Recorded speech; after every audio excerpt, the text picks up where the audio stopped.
Welcome to MCCTV Short Cuts. I'm your host, Kent Pavelka. On Short Cuts, we highlight some of our past full-length episodes. We've had a lot of great guests come to our campuses, and Short Cuts gives us a chance to look back at some of them. So join us for the next 30 minutes and relive the very best of MCCTV on Short Cuts.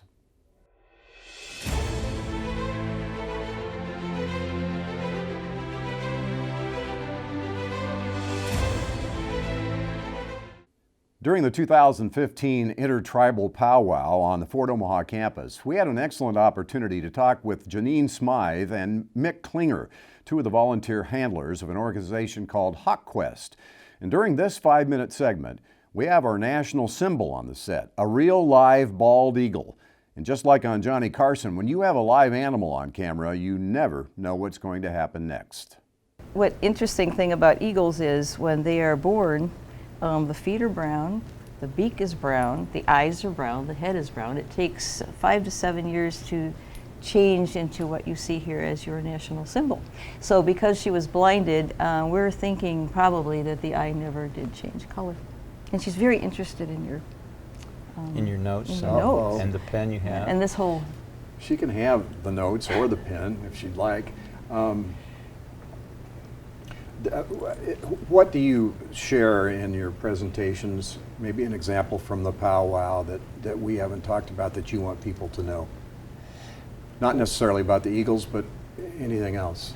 Well, when it comes to events such as the powwow, I mean, we feel that the Native Americans have a lot to teach us. We are privileged to bring birds like this to their events and to have them enjoy them up close and personal. But they teach us a lot. Their respect for the birds, what they believe, the power and the meaning of these birds. And so we come away learning as much as we share with them. But like Janine said earlier, when we go to the Gathering of the Nations, you ought to see the Native Americans just absolutely be in awe to be in the presence of a bald eagle. It's huge. And she feels that. She really does feel that.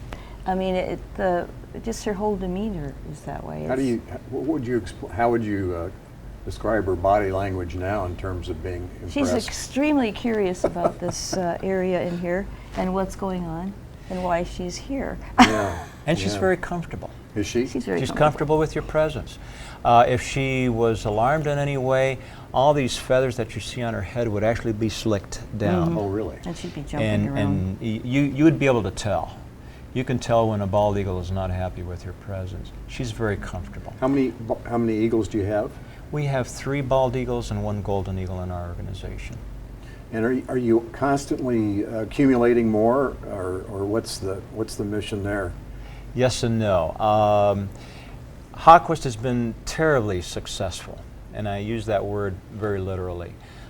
Ken, with his vision and the way he's set up these programs and everything, we get calls constantly to do events, sometimes more than we can handle. But as we are able to grow, Ken then adds to the quote-unquote inventory of our bird list other birds. If we are going to increase our presence, like in powwows and so on, he will probably consider adding another bald eagle, to our roster. Mm-hmm. But every single bird that we take on is a huge commitment, and he doesn't do that lightly. But explain that. Well, the care and commitment that it takes to a bird. You know, when you and I want to go on a vacation, we can take our dog to the club pit or have a friend take care of it.